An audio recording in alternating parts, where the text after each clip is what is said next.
Welcome, everybody. We are back with another awesome presentation. Today, we're going to be talking about Next 5. We did a drawing challenge in our Discord, and we're going to be going through that. So without further ado, let me bring up our guest today, Joscha. Hey, Joscha, how are you doing? Hey, Chad, pretty good. How about yourself? Doing good. Ready to hear some awesome stuff about the Next 5 challenge and everything. So before we jump into that, though, why don't you introduce yourself to everybody? I'm Joscha. I'm from the Netherlands. I'm very close to Amsterdam. It's 8 p.m. here right now. I'm a storyboard artist. I primarily work for feature animation, but I'm pretty much all around. I work for TV animation, live action, films, TV shows, commercials, so a lot. And for the last year and a half, I guess, I've been a mentor with storyboard art, which is amazing. And I'm here for you today to talk about Next 5 storyboards. Yeah, awesome. Yeah, speaking of which, what you guys are about to get a sneak peek in is kind of what our review process is in our mentorship program. Joscha, as he just mentioned, is one of our mentors, and he does a lot of review of our work, doing drawovers with that and a variety of different things. And so let's jump into this. Let's talk about this Next 5 challenge and just jump right into the reviews. So yeah, let's do that. So I'm gonna open a presentation that I made for you. So you can all see this, right? Yep. Awesome. So the Next 5 story challenge or story game is a thing that they do at the large animation studios. I first heard of it because people doing the Pixar story internship were posting it online that they were doing it. And it's a story game where you take a given image, for example, a photo or an illustration, but sometimes even like a word or something like that. And based on this prompt, you create a short story by coming up with the next 5 shots. This is where the name Next 5 comes from, obviously. And so the entire storyboard exists out of only 5 or 6 panels, depending on if you include the prompt. Sometimes people draw it or they include the photo. And there's ideally every panel is an individual shot. Dialogue you can use. Sometimes people include it, but the story should be visual. So if you do include dialogue, it should be very minimal. It's definitely the goal that people can understand the story that you boarded out without having to read a bunch of dialogue. Next 5 storyboards are very similar to beatboards, so I think that we need to talk about that a little bit. And you might be wondering, wait, what's a beatboard? And I think to talk about what beatboards are, we have to understand what a story beat is. So what's a story beat? And this actually, I tried to Google this to find a definition to use in this presentation. And I discovered that it's actually not something that there's an easy answer to, because a lot of the information that I found about story beats are actually different than the way that I use it in storyboarding. It's not about time so much, because often beat, of course, is in music, but also in scripts, it's they pause for a beat, something like that it says. And it's about it's a very brief time. That's not what we mean. And then actors use beats as well, which is something else completely. But then screenwriting books like Save the Cat, for instance, they use beat sheets, but it's more like plot points. And that's not what we're talking about in storyboarding. In storyboarding, I would say that a story beat equals a moment. And if we take that definition of a story beat being a specific moment, what you can say is that a beatboard shows the essential moments that make up a story, and it leaves out all the rest. And in that regard, it's different from the continuity storyboards that we do for scenes. It's a little bit like book illustrations. So I got this one amazing illustration by George Bellevue from the 1940s. This is from Treasure Island.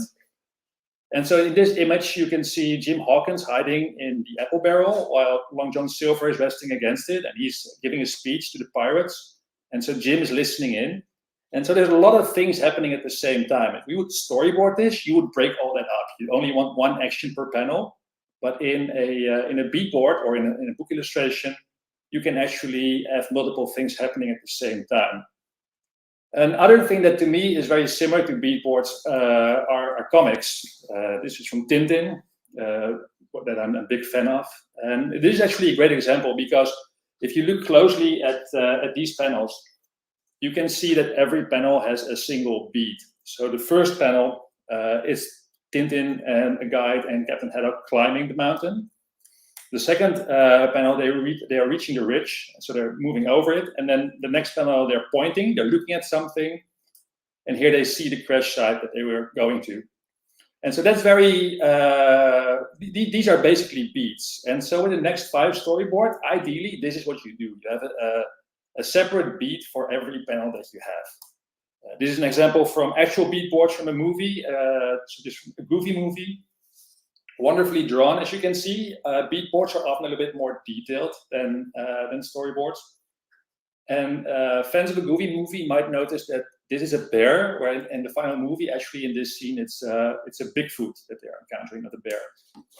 And so what is the next 5 story game? I already said it, but it's like a beatboard. We have a photo or an illustration, and so we had a bunch of those on Discord. People use them to come up with their own little 5-panel storyboard. And so with that out of the way, I think it's time to move into the reviews. So there were so many uploads that it was a bit intimidating to select some, but I did go over them, and I loved all of them. It was great to see that there were so many people taking part in this challenge. And I selected a few that I wanted to talk about, also because they're really nice to talk about beatboards and next 5 boards in general. So these are great examples. I don't have the names of everybody, so I'm basically using the Discord handle. And so the first one is by someone who's going by the name of Rixo. And Rixo used this image of a kangaroo fighting some guy from like the 1920s or something. And the first drawing that they did is this one. And I'm immediately, with most of these boards that I go over, I'll first like present the original board. But with this first one, I have like such a big note that I want to jump in right away. And it has to do with crossing the line, because I feel if you go back to the previous one, the kangaroo is on the left here and the boxer is on the right. And then here they're flipped. And I feel that this is crossing the 180 line. So I would suggest flipping the image. And it works just fine. So then we would go from this one, the opening photo, to this image of the kangaroo punching the fighter.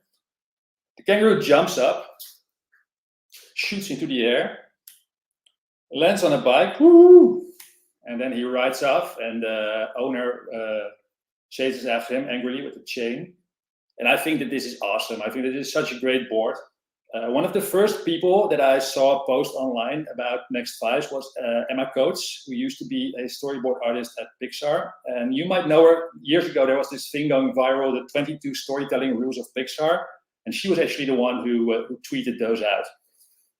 And when she was sharing her Next 5s, something that she said is that a good way to come up with ideas is to look at the image and ask yourself, all right, what would never happen next? So not what would happen next, but what would never happen next. But if it did happen, why would it happen? And I think that this little story is a great example of, I don't know if it was made with that idea, but it could be, because if you look at that first image, I don't think many people will come up with a kangaroo riding a motorbike.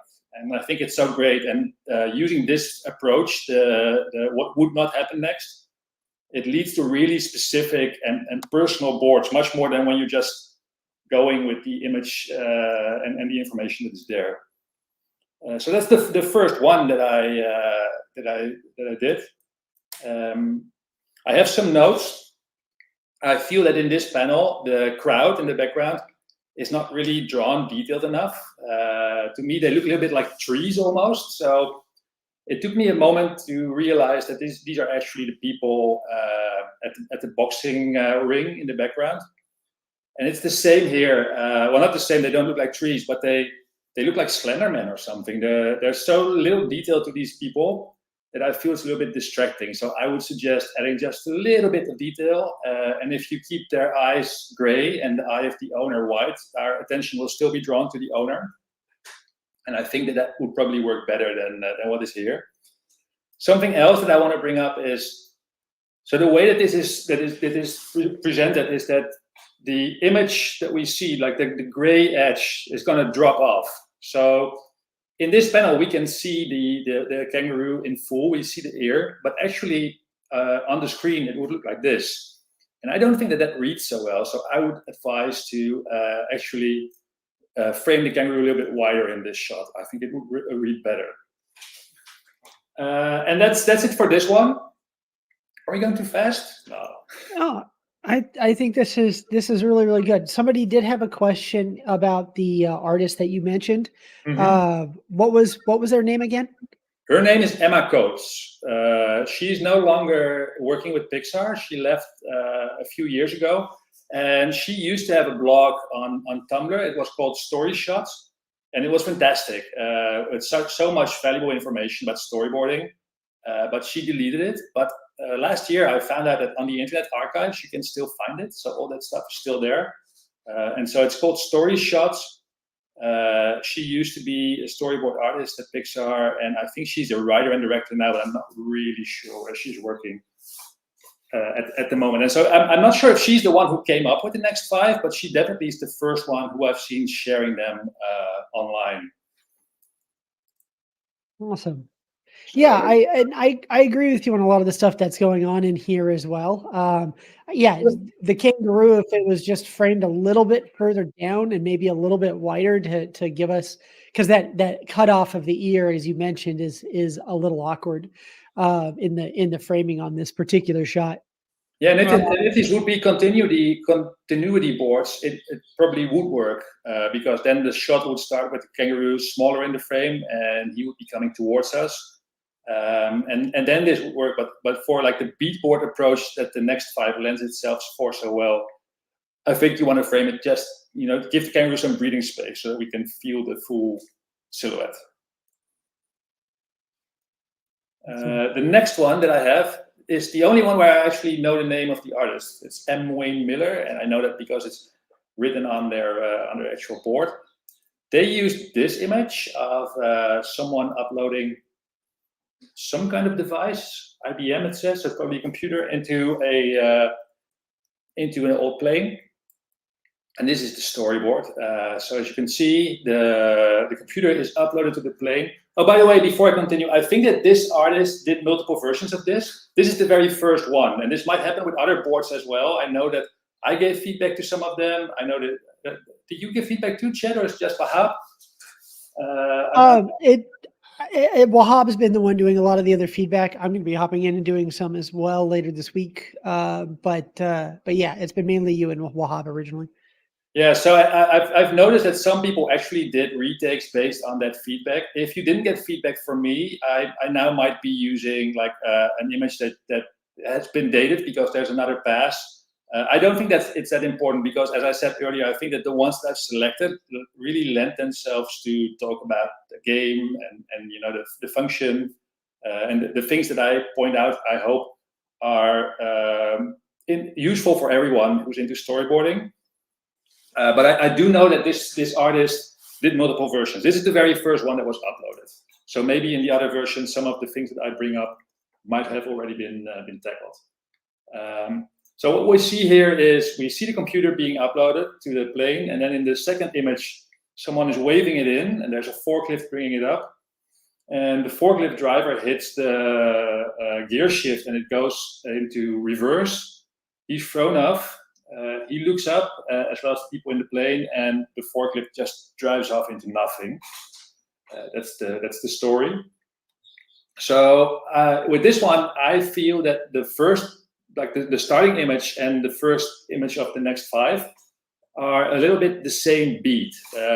Double beat is actually something that's brought up in my experience quite often during story meetings if you're working on a production, especially with features. And it basically means that a moment has pretty much the same meaning, same message within the story as an earlier moment. And so then it's a double beat. And so here I would say that the beat is that the thing is being loaded onto the plane. And then I get another shot of the thing being loaded onto the plane. And so to me, that feels like a double beat. So you could probably take that panel out. With the second panel, I wonder about the framing. Something that I'm going to be bringing up like all the time during these reviews is that I feel that the framing could be wider. That's actually very representative of the mentorship, because I bring it up all the time when I'm reviewing storyboards. But even like professional storyboard artists like myself, and probably like you too, Chad, tend to draw things too close. I think it's because we are drafts people and we want to make nice drawings. And so you start working on detail and you end up drawing everything a little bit too big. So if I bring it up, don't feel too bad about it and know that everybody does it. But I do think it should be mentioned. Yeah, it's very much that particular thing is very much a common issue in general. I know even John, one of our other mentors, has mentioned what he would tend to do is draw his thing and then go, okay, now dial it back by 25% because he knows he's probably drawn it too close. I didn't know that John did that, but I've heard it from other people as well that they do it. Like 20% is usually the amount that I heard mentioned to just rescale. It's something it's good to be aware of, and I'll go into detail with this one a little bit more later about why you can frame things wider than you might think. But with this one specifically, apart from it being very close, I wonder if it would be possible in the same image to also show the reaction of the guy hitting the gear shift. That would mean that we don't see the FWD ref written on the thing. But I'm not really sure if that's that important, because if he hits some kind of a stick and the thing just speeds up, it doesn't really matter if it's a reverse or if he hit the gas by accident. And I think from a storytelling point of view, it might be better to combine these two things. So the guy hitting the button or the lever or whatever, and his expression. And then these two, I think, could also probably be combined, the guy falling off and the people looking, because I don't necessarily need the driver to look as well as the people. So I think you could very easily, if you frame it a little bit wider, combine these two elements in one panel. So by doing this, you save yourself real estate, basically. You leave extra panels to still tell the story in 5 beats. And the last one, that's this one, the thing speeds up, but I wonder, and then it feels as if there is no ending. And to me, that's actually something that's really important with these boards. I think that you always want there to be an ending, and it can be a bit open-ended. It's only 5 panels, so it's not going to be, as full circle as a 90-minute feature film.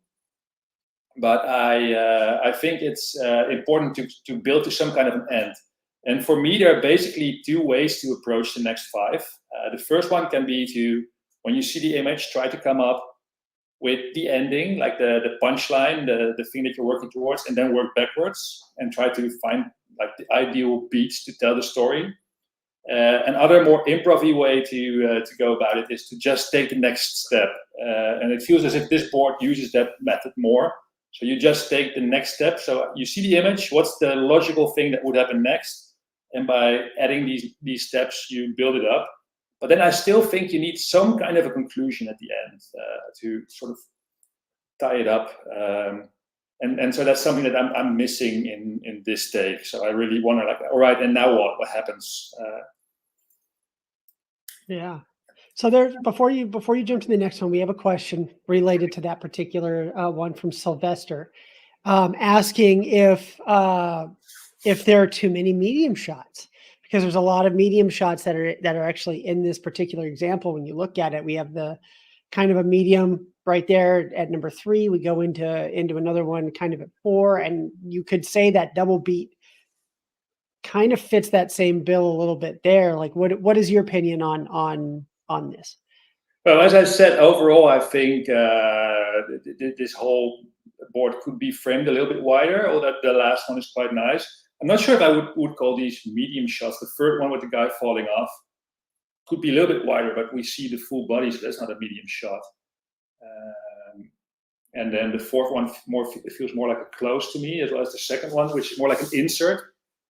So I don't see them as medium shots, but it does feel a little bit close. And also because we are at such a specific location, an airfield with airplanes, you might want to show a little bit more of that. This is actually another thing that I bring up a lot also during reviews that I do with the mentees, is it's about specificity. And if you have a setting that's usually part of a story, and if it is part of the story, I feel that you have to draw it.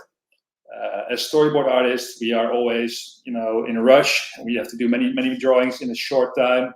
And because of this, when you see storyboards, they're often quite minimalistic in the way that they're drawn. They're very rough, very loose, very fast. We leave out everything that we don't have to draw. But a setting, if it's part of the story, you probably need to draw it. And in this case, using the setting more might also lead to more ideas, because if you have a wide shot early on where you see the plane and where it is on the airfield, what's around it, that might actually lead to a good idea of what the forklift is going to run into, because that to me seems the logical thing. It has to run into something or do something. Something is going to happen with that thing, right? So it's probably going to be related to something else that's on the airport. So yeah, good question. But yeah, I think overall it could be framed a little bit wider. Were there more questions, or was it just the one? That's that one for specifically for this board. Let's go ahead and move on, and we'll catch. Yeah, and then the next one is actually the one that I said I will go into the close framing a little bit more. So this one is by Lily or Lili, or not sure. Let's say Lily, and they use this paperback cover art. So we see this evil cowboy taking hold of this woman, and there's a guy in the background who's been knocked down or something. And this is the board that they came up with. And so here it turns out that the guy holding the woman is a vampire, I think, with the pointy ears and the teeth. And the guy behind him on the ground sees a stake that's lying there. He picks it up, and then he stabs the vampire, killing it, I assume, and he saved the girl. In this panel, this is my biggest note. Like, this is really well drawn, this storyboard. My biggest note would be that in this specific panel, the direction feels off. It feels as if the guy is moving from right to left, wherein earlier it was established that he was actually going from left to right. And then in the next two panels, that's what's happening. He is moving from left to right. And funny enough, in the sketches, I hope that this reads, because this is how it was uploaded to Discord. But these were the sketches, and they also uploaded those. And here in the panel, I actually feel that the direction feels correctly in the panel. It feels as if he's moving from left to right here, but here it doesn't. And so my note there would be to change the direction of the face so that now the guy is moving from left to right. Another note is sometimes with these images, like this one is a great example. This is a vertical framed image, and if you want to use that as a first panel for a storyboard in a more traditional widescreen, you're going to have to reframe it. And so what they did here is they cropped off the guy who's on the floor, and he appears in the second panel. But to me, this panel, leaving out the guy behind, is not the same beat, because that guy in the background is part of that first beat. And so I would draw this one differently, and you might feel it coming, but I would just go wider. With this one, it feels as if this is not that close, or I can imagine that when you're drawing it, it feels as if you're taking some distance, but it actually is really close. And if you imagine that you would be in the cinema and you would be watching this shot, it would be like this, and it would be really, really intense. And if you keep this in mind, that you're drawing, and even if it's for TV, people have huge flat screen TVs these days. So in the past, TV used to have more close-ups than film. But these days, I don't feel that is necessary that often anymore, because people have these big screens at home as well. And you have to keep that in mind. So if in this screen, this image, you would use a wide image, a wide frame where we can see the full body of these characters and we can see the guy in the background, when you're drawing it, it feels as if it's very small. But actually, if you would be in the cinema, it would not feel that small at all. These people on the screen would still be much bigger than you are in your seat. So you would be able to make out everything. It doesn't feel as if you're that far away. Before we jump to this one, can we go back in to the screen direction thing you were talking about? Sure. Go back a few panels. Because somebody asked, because you were talking about how it felt off with the screen direction and the switch over, and they asked, somebody asked, why is that in terms of the screen direction? And I think part of the reason why it feels really off in here is because when we look at the second panel first, as the guy is going to go and grab the stick, you can see clearly in that panel that the guy, the vampire, whatever guy is holding onto the girl is to his screen right. So that way, after he grabs and picks up the stick, and then we get to that fourth panel, because he's looking right to left, he seems like he's looking away from where he would be on the second panel. And that causes the confusion there, right? Whereas when you make the adjustment... There's a little bit more happening, I think, because to me, it feels as if in the second panel, if you look at it here, the stick, it feels as if the pointy end is actually pointed forwards and the wider part is backwards. But then in the insert of the hand picking up the stick, it feels as if it's the other way around. And I actually think that the third panel here would read better if it was, so this is the left hand. I think it would read better if it was the right hand that would take it, because then it would feel more consistent with the direction.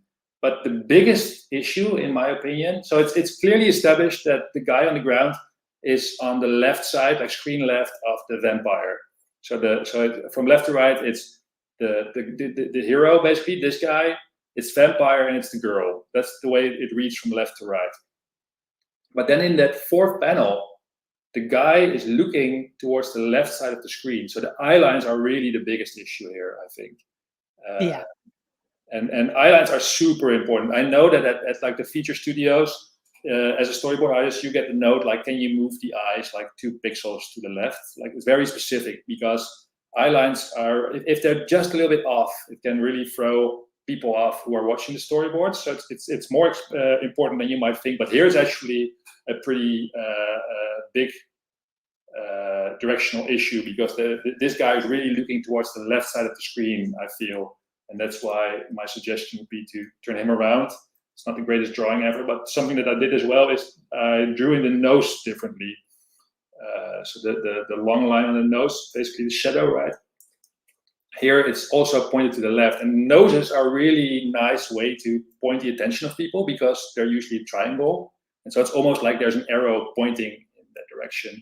And so by putting the line on the screen right side here, you actually create that arrow pointing towards the right. Yeah. I would probably frame the guy, the character, a little bit more towards the center of the screen in this one, to leave some space open on the right so that you can sort of feel the direction that he's going to move in. I think that that's an issue as well, but I wanted to correct this as easily as possible, and then I would just change the direction of the face and the eyes. Yeah, and that's not to say this isn't this wasn't done really well. This is done really well. These things that we're bringing up in here, those small things to help really bring it all together and clarify everything. Because that's a really great thing to add. All these boards that I'm showing here, I think are amazing. The ones that I selected, as I said, I love seeing everything that people were uploading. But the ones that I selected, I think, are all extremely well done. Fine examples of what you can do with the next 5. And so if I give these kind of notes, I don't mean to imply that this is not a good storyboard. It's just that with these changes, I think it could be even better. Absolutely. All right, let's go ahead and jump on to the next one. The next one. So the next one is by K-Perfect, or K-Perfect. And this is another one with the kangaroo fighting. Turned out to be really popular. And so this one, you will see it's completely different from the earlier one that we saw. So here, from the kangaroo, it cuts to this shot, and we see hands holding like a tablet, and it says live. So there's a fight between a guy and a kangaroo going on, and someone is watching it on a tablet. And then we cut to a wide shot, and we see that this is an astronaut. I imagine that this is on the moon. There's some kind of a base. There's a spaceship behind it. You can even see a tiny astronaut in the background. And the astronaut looks up from the screen, and he's looking at Earth. So this probably is the moon, right? If it's this close to Earth. And then he's sad. He's probably homesick. And so this is awesome, right? This is so cool. Like the earlier one with the kangaroo on the motorbike. Who could imagine that this is where the story would end up, on the moon with a sad astronaut? There's another artist who did great next fives. That's Lisa Treiman, I'm not sure how to pronounce her last name.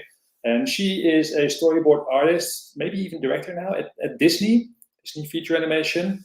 And with one of the next fives that she shared on her Tumblr blog like years ago, she said that what she likes to do is, when she has the first image, she likes to ask herself questions like, what is this image? What am I looking at? Who is looking at this in the image? And she says, by answering that question, you basically create the question of your story. So what question does the first image pose that I'm going to answer in my story?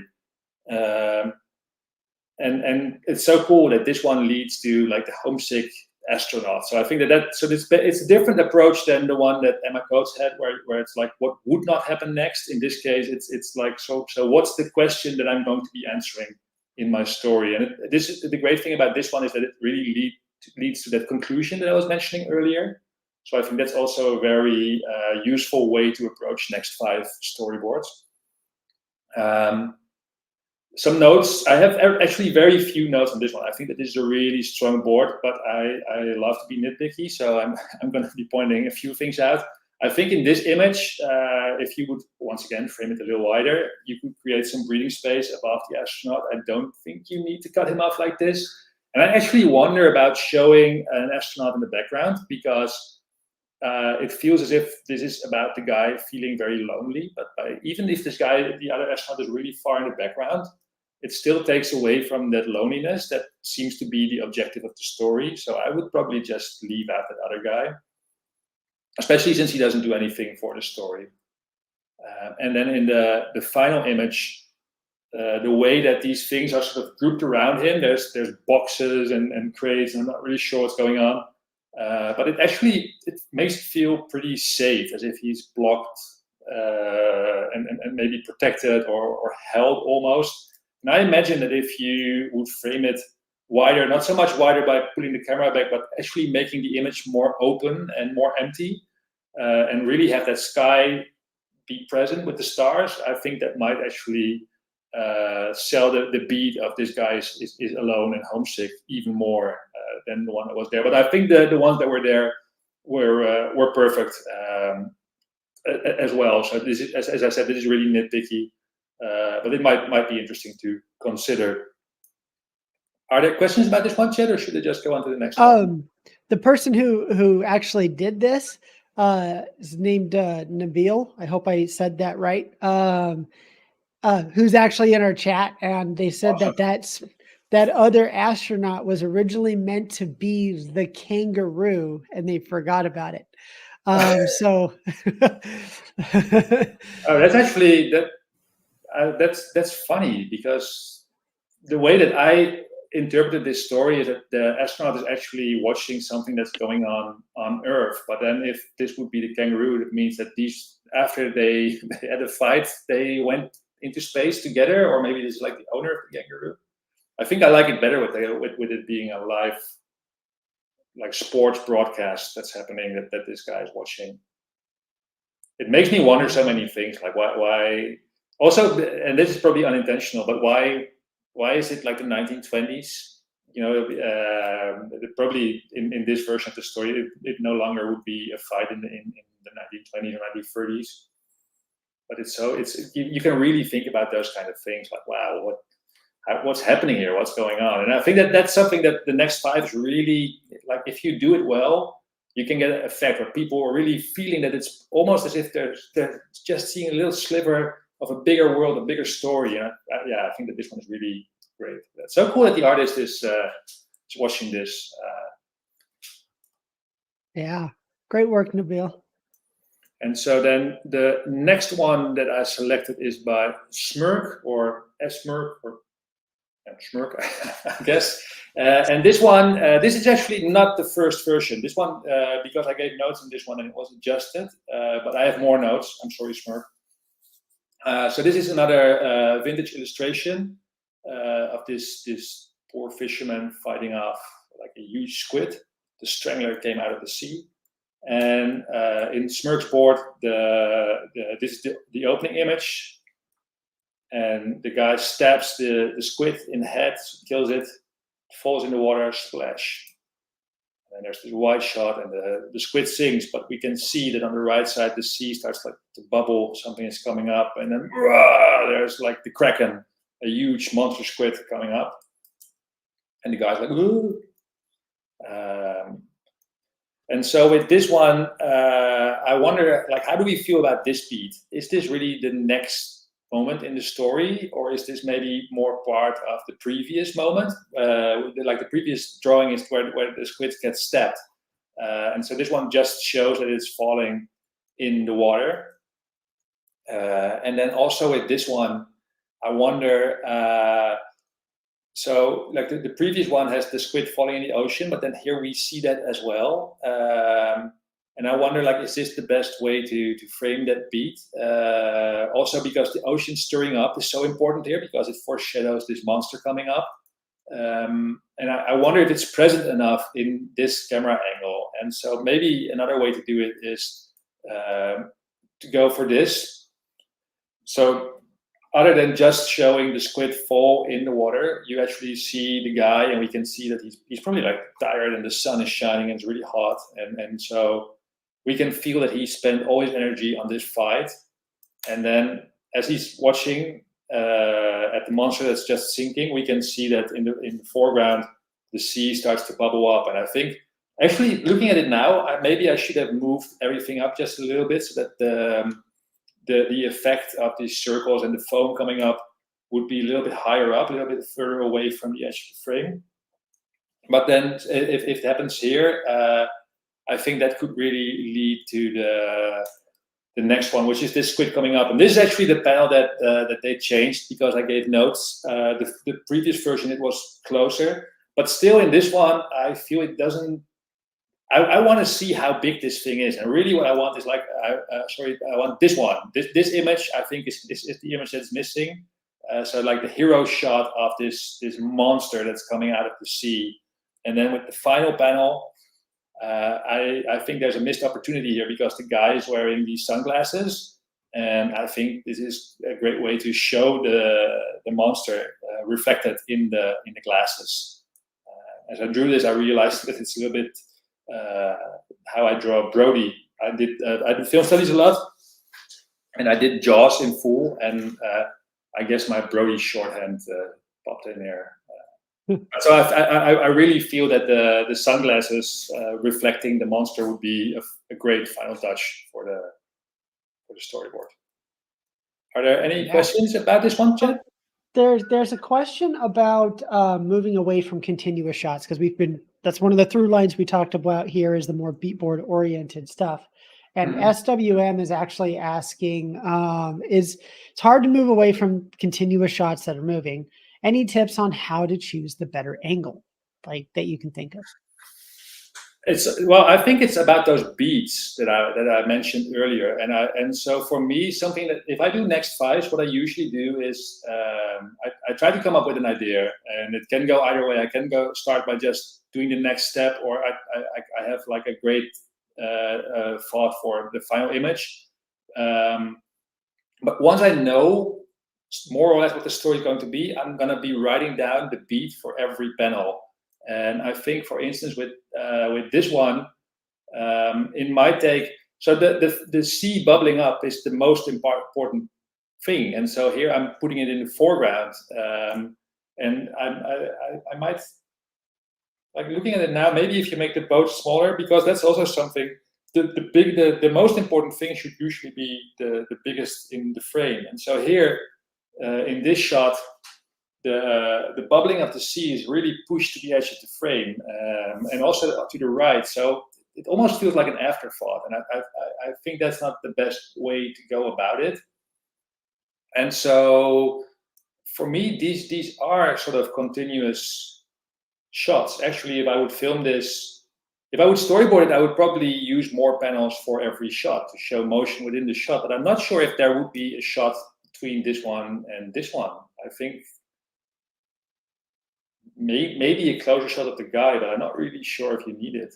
And so it's not so much for me about camera placement, but it's more about what is the story beat, what is the moment in the story that you're trying to tell. And then once you know that, you want to frame that as well as possible. That's actually also what I mentioned with the earlier one with the astronaut, where at the ending I feel, so for me, and maybe this is the way that I read it, and maybe the artist felt differently, but for me, that final drawing is about the guy being alone and homesick.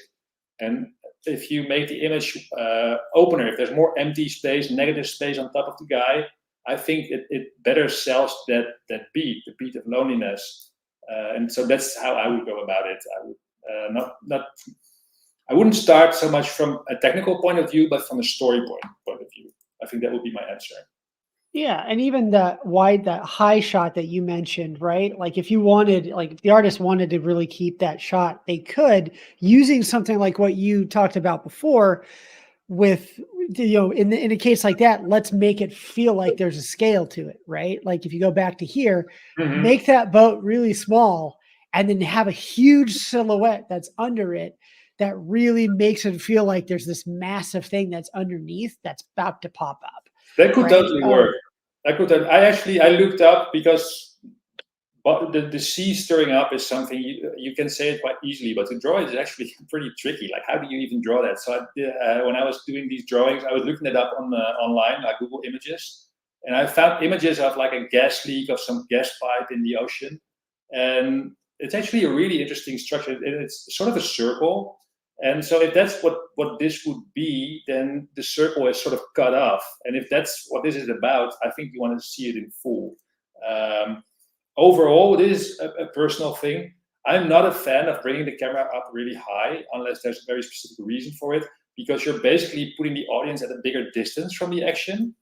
And so that's another reason why I would probably favor an angle more like this one, because I feel the audience is still more in the action. And when you put the audience really high in the sky, Brad Bird one time said that you should, or actually more than once, that you should treat the camera as if it's another a character in the scene. And that's the way that I try to think about it. And so by bringing the camera really far away,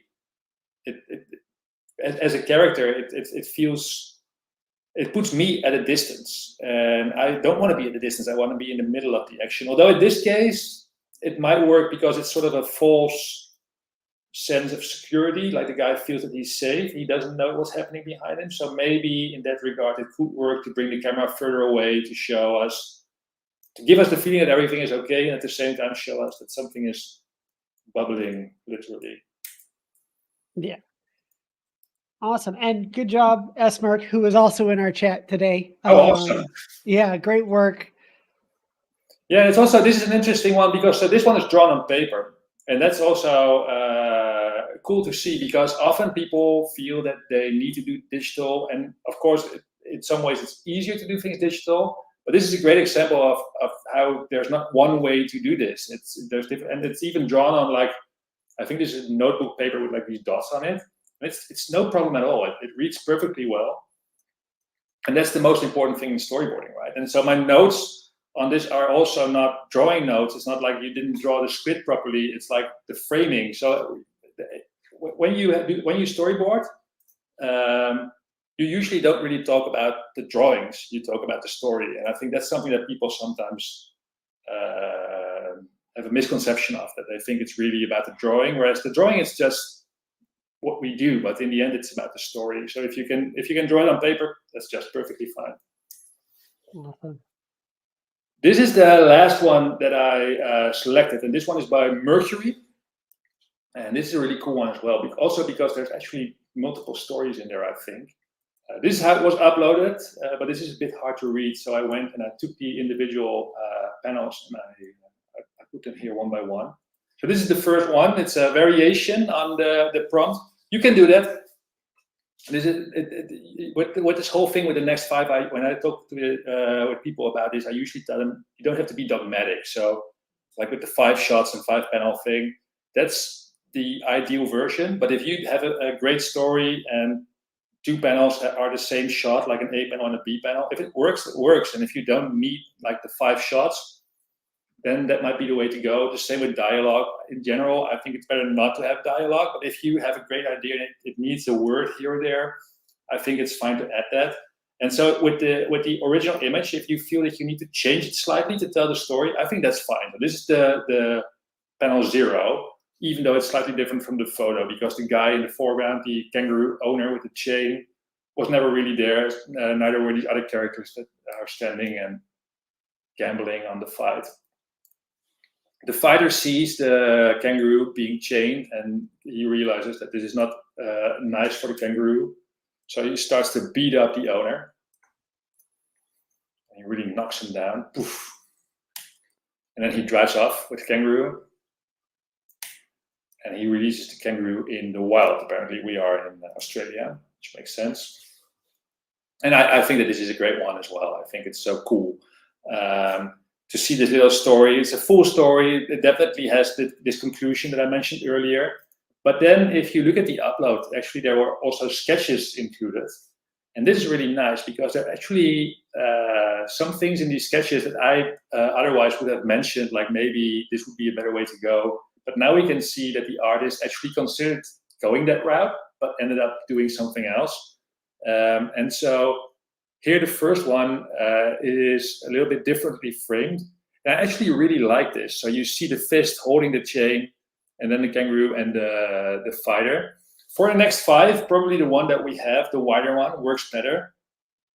But this one draws me more into the story because it shows the chain. And then if from there you go to a shot, a reverse angle, like what's sketched here, where we can see the boss being all mean and jerking the chain. That really works well with that first image.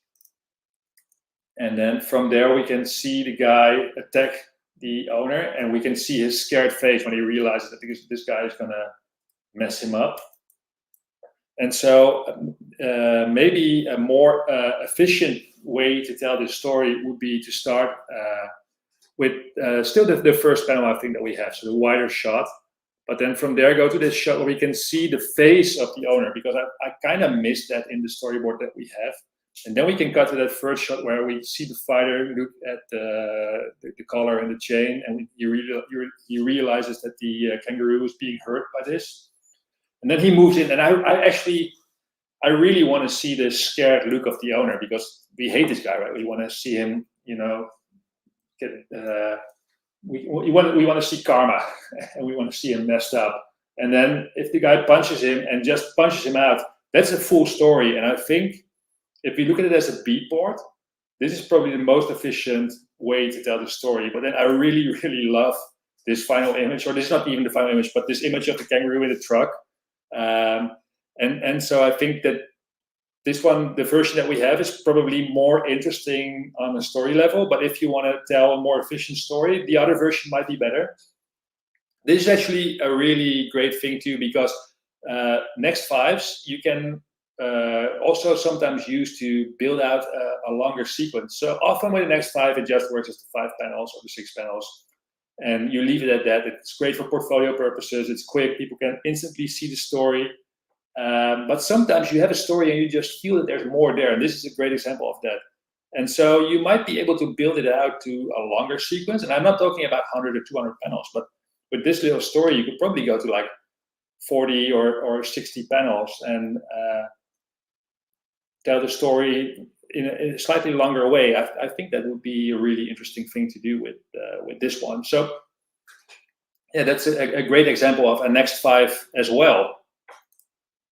And this was the final one that I had, Chet. So. And I think you bring up a really good point too in this, is that, like, I mean, ultimately when it comes down to storyboarding in general I mean, we do this as next 5 to test our chops of being able to try and see if we can do it in 5. But sometimes the story may need an extra 1 or 2 panels, right? Mm-hmm. And you tell the story in as many panels as is absolutely needed, in order to make an effective story. So like in this particular case, as you mentioned, you could probably take this out instead of it being 5 panels with, especially with what you said in the efficiency of storytelling of wanting to get that karma and all of there, and then still have this with them driving off with the kangaroo. It may take another couple of panels to do that, which is absolutely fine, especially for portfolio purposes. It is. I do want to add that I think it's good to, at least for quite a while, stick to the format, because if you start right from the beginning to drop the restrictions, you might not get the most efficient story. There's a reason that it's structured the way that it is.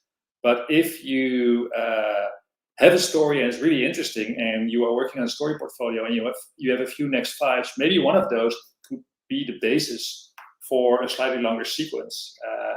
And I think that's really interesting, and that's something. There's different ways that you can do something like this next five story game. You said we do it to sort of work on our skills, but it can also just be fun. I think if you look at those internships where I first saw it from, I think they do it as a way to train, but also as a way to have fun. Just like you can have fun, doing improv with people. You're playing around, and that's also something that I've noticed with some people who do exercises like this, is that they get one idea and they really stick to it, and they do it, and then it's done, and they feel it's done. But for storyboarders, we are often doing multiple takes on a story. Someone once said, storyboarding is really the art of story reboarding. I think that was Joe Ranft who said that. And with that in mind, it's actually really interesting to do a next five, and then maybe do multiple passes with the same prompt or of the same story to see if you can make it better. I think that's something that sometimes people forget is possible. So you don't have to just stick with your first idea. You can try something else, or you can use that idea, but see if you can make it even stronger by doing multiple versions. So that's also something that you can really do with this, and you can just have fun with it. It's especially with these ones, the one with the astronaut and the one with the kangaroo riding a bike. It's so funny to see these really extreme ideas that I would not have come up with. It's so interesting. You can have a lot of fun with it. Yeah.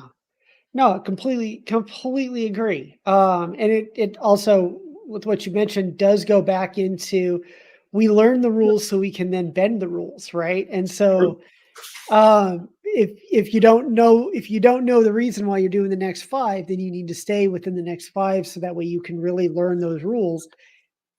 And then later on, once you've really figured that out, then you're able to bend them. And that same principle applies to anything that we do with storyboarding. Oh, screen direction. We learn the rules of why we do screen direction, so that way we understand when we break that screen direction, that there's a point behind it, and that it makes sense, right? Exactly. And it's not a hard, fast thing. No, but that's the thing that I mentioned, because like with something that I've noticed with the 180 line, for instance, is that everyone is always asking, when can you break it? It's a very popular question on like the Discord servers, and especially with people starting out, because everybody has heard of the 180 line rule and most people understand it. But then everybody's like, but I've heard that you can break it. So when can you break it? And it's always funny to me, because it really makes your life easier as a storyboard artist if you just stick with it, if possible at all. But also, it's true that you can break it. But and this is something that I mentioned in reviews every now and then, I worked on a TV show for a year and a half, and there was one episode where I deliberately crossed the line because I felt that the story allowed for it. And they still asked me to change it. So it's a very big thing, and you just make your life easier if you stick with it. And I think that's the same with something like the next five and the restrictions.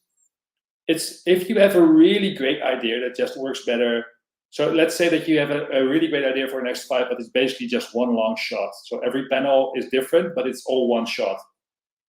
If it works, it works, and nobody's gonna complain that you did something else if you did a great next five.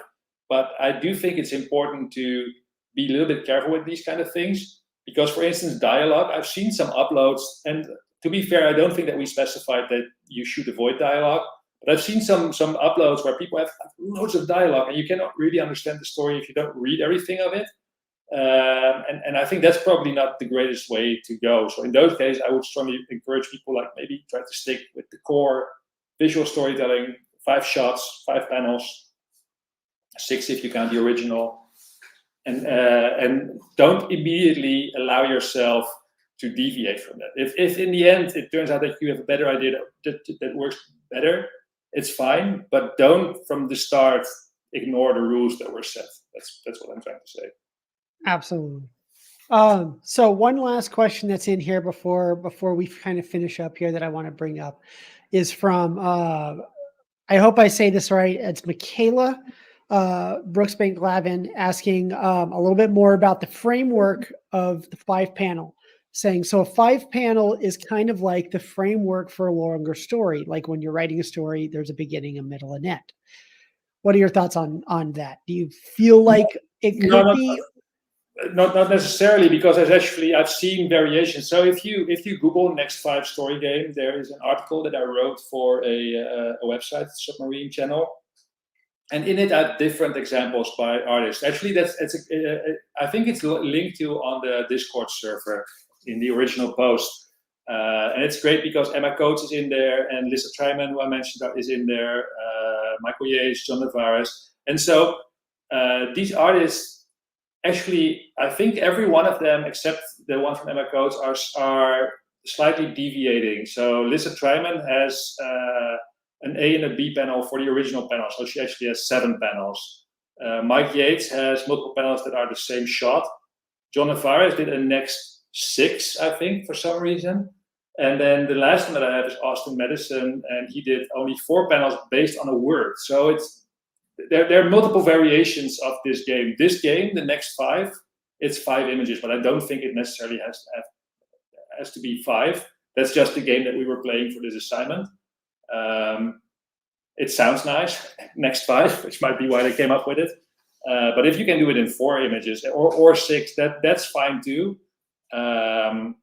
But so as I said before, I don't think you need to be dogmatic about this structure. But at the same time, it is nice when you play a game to stick to the rules. So initially, I would strongly advise people to see if they can do it following the rules. But if all of a sudden you have a great idea and it takes 6 panels, do it in 6. Awesome. Yeah. And okay, one more question. Sure. And this is actually a broader question that I'm going to bring up. Because you also brought this up earlier on about these things being good for your portfolio. Mm-hmm. So really quickly, how can we implement these things into our portfolio work? Well, actually, if I just go back a little bit with this one and I go to the original upload, this one, I think that this is a great portfolio sequence. And sometimes something I think that a lot of people don't realize is that if people are looking at your portfolio, they usually look at it extremely briefly.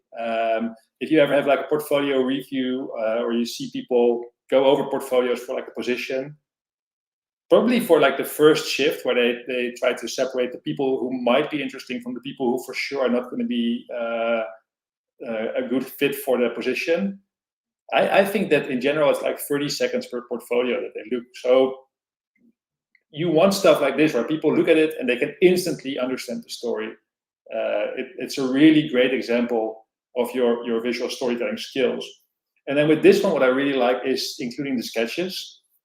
So I'm sorry, I'm jumping a bit around, but if we go back to those sketches, if you have something like this in your portfolio, that works fantastically because it shows your thought process and it shows how even with like little thumbnail drawings like this, you can still be clear and you still have strong storytelling images. This is a really strong example. So I think that Next 5s make great portfolio material. And then as I mentioned also with this example, if you have a story that you might be able to flesh out in a little bit more detail using more panels, then it can also be a great starting point to come up with an original story. And it's a different way to get to an original story because often when I see portfolio sequences, people have these really complicated stories with like lots of lore that you have to read through, or there's 5 pages of character designs and backstory that you have to understand before you can watch the sequence. But if you have a sequence that you could basically bring back to 5 panels and you do it in 40 or 50 panels, that's probably going to be an amazing sequence to have in your portfolio. Awesome. Thank you. Well, I hope you guys have enjoyed this today. Overall, let me switch this right on over to here. So overall, great work by everybody that we've shown today. Fantastic stuff. For those of you, of course, we had an absolute ton of submissions that came in, and we only have so much time to be able to review it here. But rest assured, our team's going to be trying to go through and review the work that has been submitted on Discord. So keep an eye out there. That way you guys can still get your reviews and stuff, but hopefully you learned a lot from this. And as to kind of put a final note on this, what you saw today with Joscha is, of course, one of our mentors from our mentorship program. And he's an amazing mentor. He does a lot of our review work for our students. And this is kind of a peek into the kind of stuff that you guys get for that mentorship program. And so with that, I do want to leave you guys with one last video for you guys to see involving that. Our registration for our current program is actually ending at the end of this, I believe at the end of this weekend. So make sure if you're interested in our mentorship program, sign up to get into our summer program for this year. But other than that, everybody, great to see you all again. And we'll see you next time. Board on. The mentorship experience has been the best learning experience that I've ever had about story. It was a game changer. It sort of felt like it's been an extension of my schooling experience. I think the consistency of work, the challenge of the assignments. This entire system that you have going, it is so perfect for the time we are in, right evolution of the formula of online schooling.